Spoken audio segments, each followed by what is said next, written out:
do verso 1. Salmos 42. Quero de antemão agradecer o convite da irmã Dalícia, que me estendeu esse convite. Que Deus abençoe a sua vida, irmã Dalícia. Também aos nossos pastores, que Deus abençoe, juntamente com toda a igreja. Amém? Estou sentindo que os irmãos não estão aqui, irmãos. Amém, aleluia. Quem crê que o Senhor ele pode mudar esse ambiente? Amém. Aleluia. Vamos ler a palavra do Senhor, que diz assim, versículo 1, que diz assim: como o servo brama pelas correntes das águas, assim suspira a minha alma por ti, ó Deus. A minha alma tem sede de Deus, do Deus vivo. Quando entrarei e me apresentarei ante a face de Deus? As minhas lágrimas servem-me de mantimento de dia e de noite, porquanto me dizem constantemente: onde está o teu Deus? Quando me lembro disto, dentro de mim derrama a minha alma, pois eu havia ido com a multidão, fui com eles à casa de Deus, com voz de alegria e louvor, com a multidão que festejava. Porque estás abatida, ó minha alma. Quem está com a alma abatida? E porque te perturbas em mim, espera em... pois ainda o louvarei na salvação da sua presença. O Senhor Deus dentro de mim, ó meu Deus, dentro de mim a minha alma está abatida. Portanto, lembro-me de ti, desde a terra do Jordão, e desde o Hermon, e desde o pequeno monte. Um abismo chama outro abismo, ao ruído das suas catatupas, todas as tuas ondas e vagas têm passado sobre mim. Contudo, o Senhor mandará de dia a sua misericórdia, e de noite a sua canção estará comigo, a oração ao Deus da minha vida. Direi a Deus, a minha rocha, porque te esqueceste de mim, porque ando angustiado por causa da opressão do inimigo, como com ferida mortal em meus ossos, me afrontam os meus adversários, quando todo dia me dizem: onde está o teu Deus? Vamos fazer uma leitura congregacional no versículo 11? Vamos lá, toda a igreja? 1, 2, 3. Porque estás abatida, ó minha alma, e porque te perturbas dentro de mim? Pois ainda o louvarei. Ele é a salvação da minha face e o meu Deus. Podeis tomar vossos assentos. Aqueles que disseram que criam que o Senhor poderia mudar esse ambiente, senta louvando e glorificando ao nome do Senhor. Eu aprendi que a presença do Senhor, ela se manifesta a partir do momento quando nós, diante do altar do Senhor, mandamos glória e aleluia, e o Senhor ele vai recebendo, ele vai mandando fogo. Então, para que o Senhor ele mude esse ambiente, glorifique e exalte ao Senhor. O escritor Hebreus ele vai dizer assim, ó, assim que diante de uma tão gloriosa recompensa que o Senhor ele nos dará, ele diz assim: oferte ao Senhor sacrifício de lábios.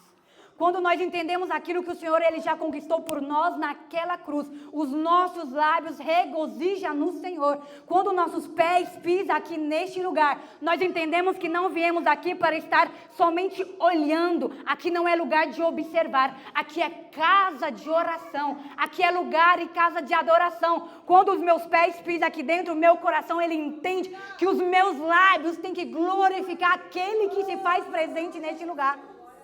Não permita que a preguiça, que o cansaço, que o desânimo, a situação que seja, mude a sua adoração.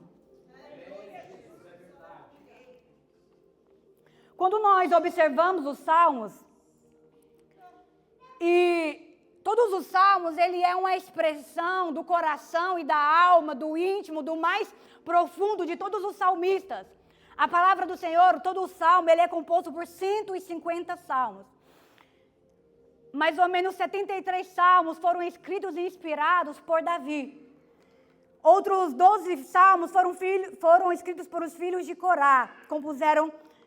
Asaf compuseram 2, os filhos de Corá 11, Salomão 2, Moisés e Etã 1 salmo. E todos estes salmos, eles são poesias, canções e hinos espirituais. E o que me chama muito a atenção, porque todos aqueles que escreveram os seus salmos, fizeram as suas escrituras, a gente vê a profundidade e a sinceridade do coração daqueles homens de Deus. Por exemplo, quando a gente vai no Salmo de número 51, quando Davi ali, ele expressa, Senhor, eu reconheço diante de Ti que eu pequei, que eu falhei, Senhor. Olha o tamanho da minha transgressão. Davi, ele reconhece o seu pecado, que ele cai com Betsabé. Então a palavra do Senhor, que ele vai dizer assim, Senhor, perdoa o meu pecado. Não olha para a minha transgressão, senão que coloca outra vez o teu espírito e não o retire dentro de mim. Senão que faz voltar em mim a alegria da tua salvação. Então a gente vê a alma de Davi clamando pelo perdão e outra vez para que o Espírito Santo habite sobre ele.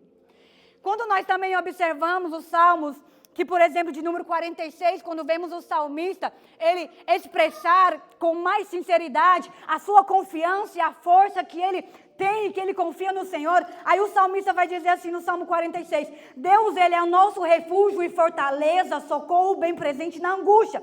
Pelo que não temeremos, ainda que a terra se mude, e ainda que os montes transpassem para o meio dos mares. Aquele tremor que deu essa semana, ele não tem que nos abalar, ele não tem que fazer o nosso coração estar confiado nas coisas terrenas, mas o nosso coração tem que estar confiado. Aí ele segue dizendo assim, ó, ainda que as águas rujam e se perturbam, ainda que os montes se abalem pela sua braveza, há um rio cujas correntes alegram a cidade de Deus, o santuário da morada do Altíssimo. Aí eu gosto que ele diz assim, no versículo de número 9, ele faz cessar as guerras até ao fim da terra, quebra o arco, corta a lança, quebra os carros de fogo, aquietai-vos e sabei que eu sou Deus.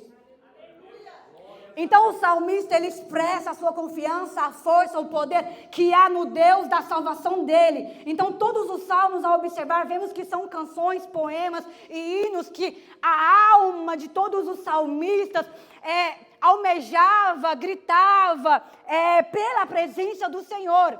Quando também alguns salmos vai falar da misericórdia, da confiança, da bondade de Deus.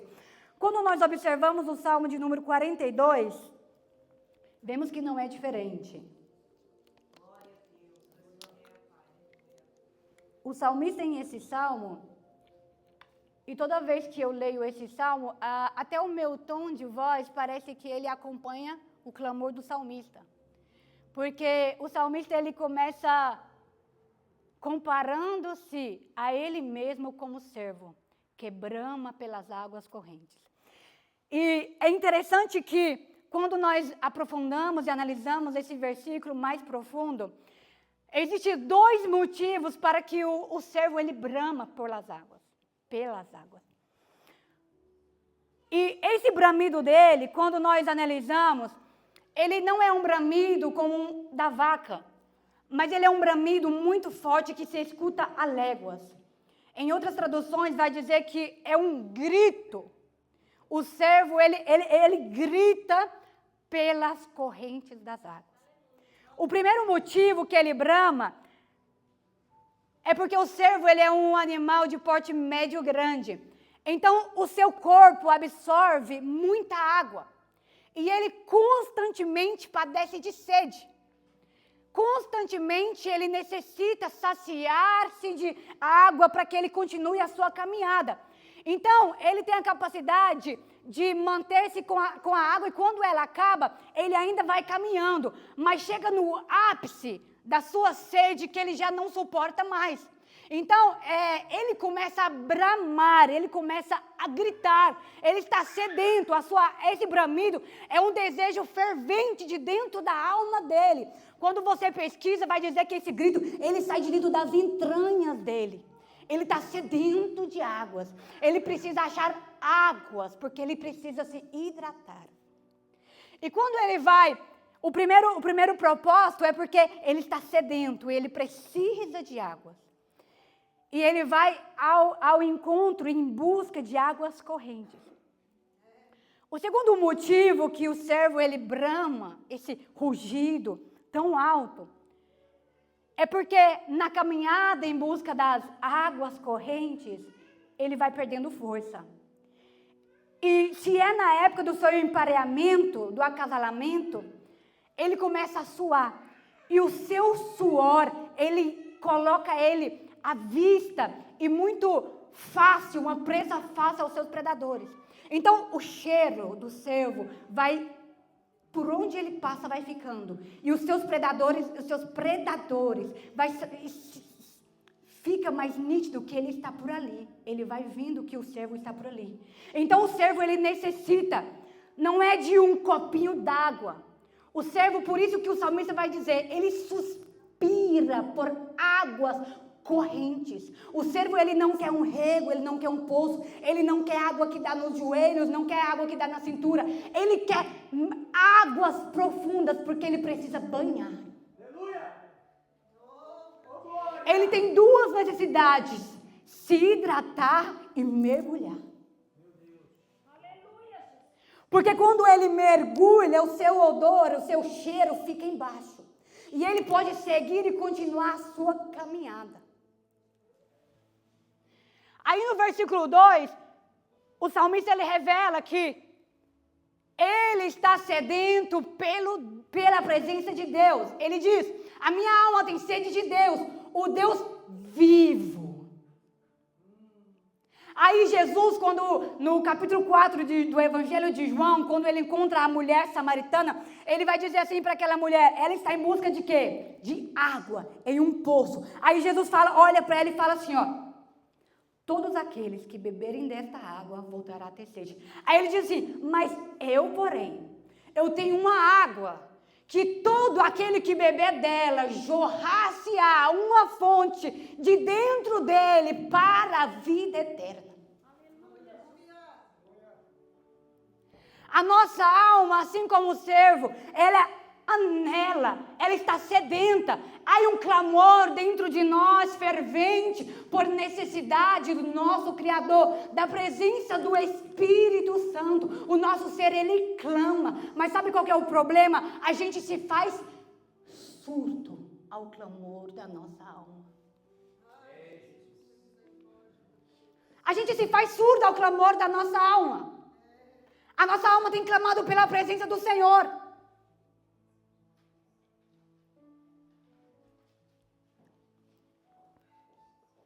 A gente não pode ficar se contentando com águas rasas. Já não é mais tempo de ficar se saciando com um copinho de água. Não vai saciar nossa sede. Nós necessitamos de águas profundas. Nós necessitamos mergulhar no mar do Espírito de Deus. E tem alguns que estão tão longe das águas correntes e estão se contentando com águas rasas. Estão somente se hidratando nos domingos. E outros que se hidratam somente culto de Santa Ceia. E está perdendo a presença do Senhor. E vai se distanciando. E a família vai perdendo. A essência vai perdendo. O Espírito Santo está ausente.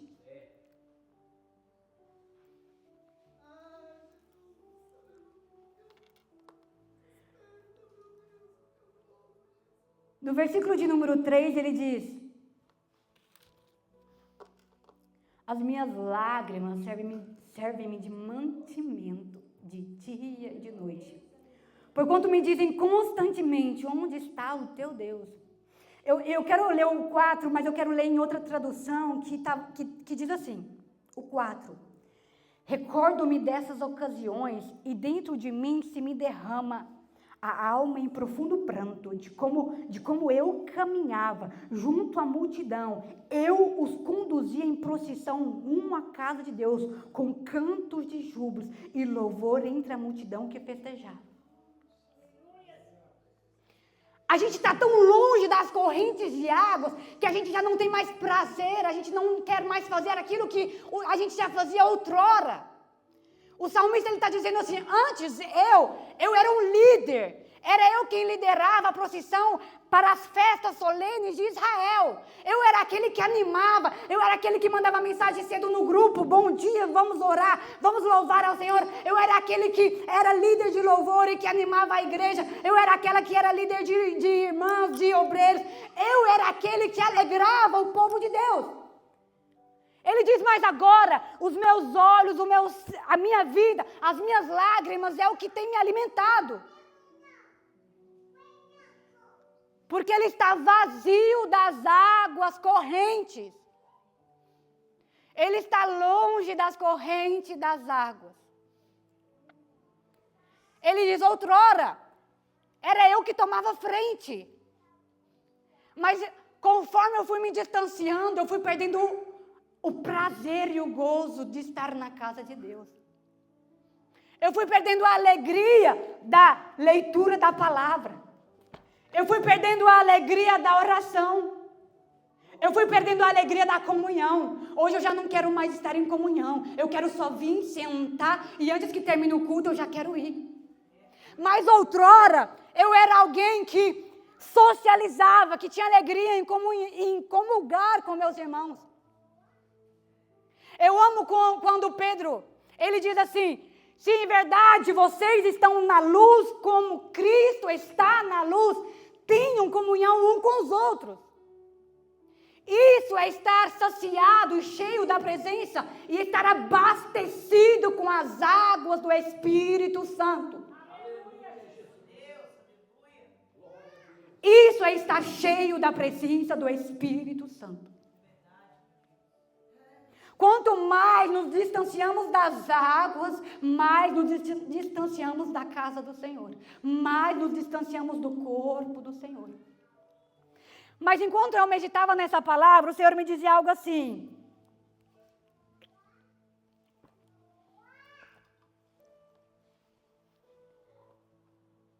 Fala para ele, fala para ela, que eu estou vendo eles. E não é esse olhar de alguém que está disposto a pisar. Não. A única coisa que o Senhor, ele se esquece é o dos nossos pecados. A palavra do Senhor vai dizer que ele lança todos os nossos pecados no mar do esquecimento e já não se lembra mais deles. Mas as obras que nós fazemos na casa do Senhor, ele não esquece. O Senhor, ele nesta noite, ele manda te dizer que ele a lembra. Ele se recorda de quando você tinha prazer nas coisas dele. O Senhor, ele a lembra de quando você orava e você chorava na presença dele. Ele se a lembra. Ele se lembra quando você tinha alegria. Quando você se alegrava em vir à casa dele. Quando você se alegrava em servir. Quando você se alegrava em servir o seu irmão. Ele manda dizer que ele se lembra. E nenhuma dessas obras ele se esqueceu. Ele não se esqueceu quando você estendeu a mão para quem precisava. Ele não esqueceu as orações e intercessões que você orou naquele momento quando alguém precisava. Os seus louvores que você louvava com alegria, ele não esqueceu.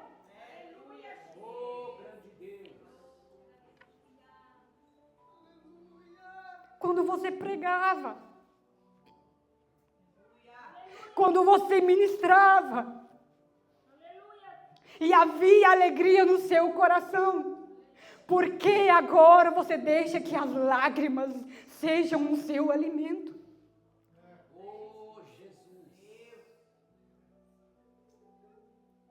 Aonde que nós nos perdemos? Esse culto era para estar cheio da presença do Senhor e o nosso coração era para estar regozijante no Senhor. Aonde foi que nós nos perdemos? Porque a nossa alma não está bramando pelas correntes de águas. E não é porque a gente é pouquinha gente aqui hoje, não. Porque o Senhor, o que Ele precisa para trabalhar não é quantidade. Ele diz que aonde estiver 2 ou 3 e que basta que esteja reunidos no nome dEle. Ali Ele se faz presente.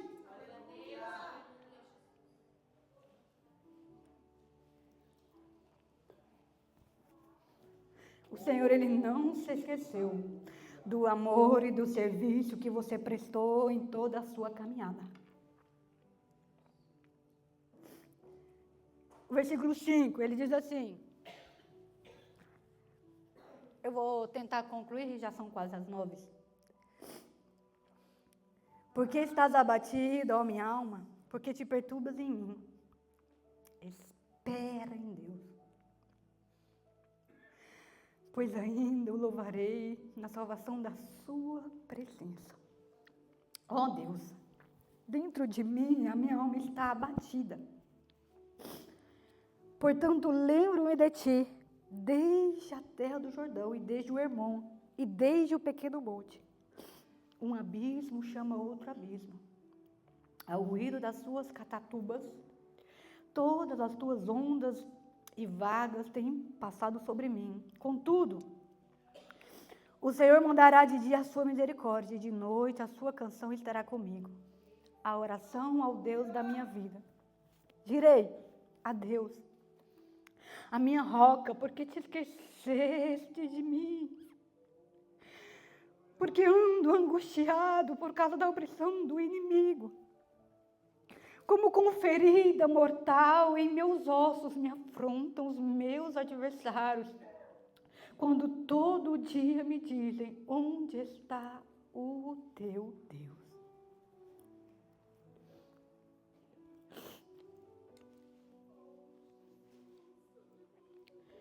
Quando deixamos de nos abastecer das águas correntes que nos fortalecem, então, as circunstâncias, talvez não são pessoas, talvez as circunstâncias nos passam a questionar. Aonde está o teu Deus? Aonde está o teu Deus, irmão Bernardino, que até hoje não sarou o joelho? Aonde está o teu Deus, que até hoje não restaurou o seu casamento? Aonde está o teu Deus, que até hoje não tirou o fulano e o cicrano do hospital, que ainda não completou a obra?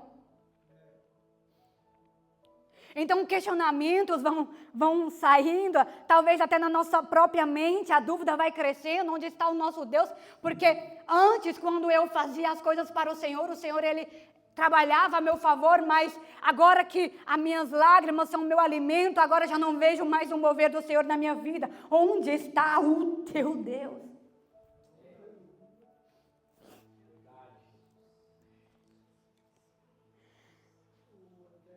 Segundo alguns estudiosos, vão dizer que tanto os Salmos 42 quanto o 43, eles são apenas um salmo. E na Septuaginta eles foram divididos. Então no 43, o verso 4, ele diz assim, então eu irei ao altar de Deus, do Deus que é a minha grande alegria. E com a harpa te louvarei, ó Deus, Deus meu. Ele está dizendo assim, o salmista, então eu irei à casa do Senhor, porque diante do altar dele, eu encontro alegria. Quando nós reconhecemos e que nós nos achegamos outra vez ao altar do Senhor, então esses questionamentos, eles caem por terra.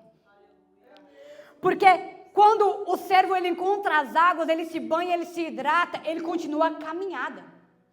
Ele brama e ele necessita somente para se recompor e levantar e continuar.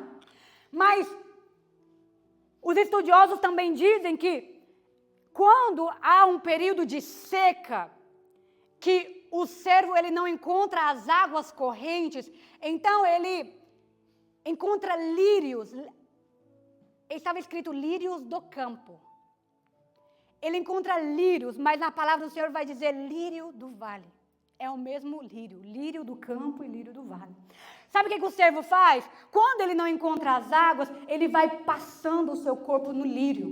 Aí o cheiro do lírio, ele não deixa que os seus predadores sintam o cheiro dele. Sabe quem é o lírio do vale? A palavra do Senhor vai dizer que é o próprio Senhor Jesus. É Ele mesmo que tira o pecado e a sujeira e o mau cheiro que está em nós. É Ele que nos recompõe, é nele quando nós nos abastecemos e que nós podemos continuar a caminhada. O salmista aqui, ele está cansado, ele está dizendo, Senhor, eu estou desanimado, já não consigo mais continuar. A minha alma está abatida, o meu ser está entristecido, Senhor, eu não consigo me levantar. Mas no 43 ele diz, eu irei ao altar do Senhor, porque lá eu encontro alegria. Não é as redes sociais, não é o Facebook, não é o passeio, não é a viagem, não é a conta bancária, não é nada dessas coisas que irá preencher o vazio que há dentro do nosso coração. A nossa alma está anelante, há um desejo fervente pela presença do Espírito Santo de Deus.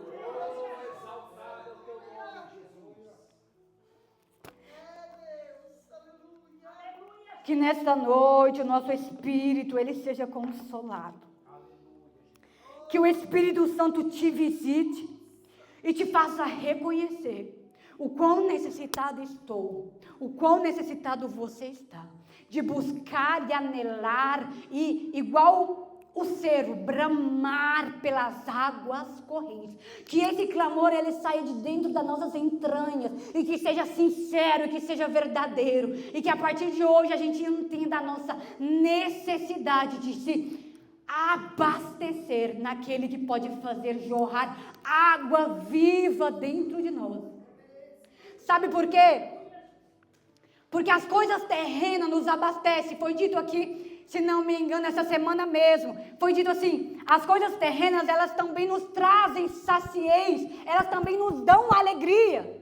E não é mentira, mas as coisas eternas, a palavra do Senhor, a presença do Senhor é duradoura. É somente ela que vai preencher, que vai nos alegrar, que nos vai fazer olhar para circunstâncias adversas, que vai fazer nós olhar para aquilo que diz, não vai dar certo, não vai conseguir, não vai mais caminhar. A gente, quando nós estamos abastecidos em Cristo, olhamos e dizemos, vai sim.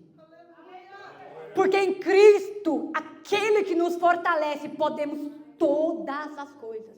E aquele que está conosco é maior daquele que está no mundo. Que Deus abençoe e eu agradeço a oportunidade.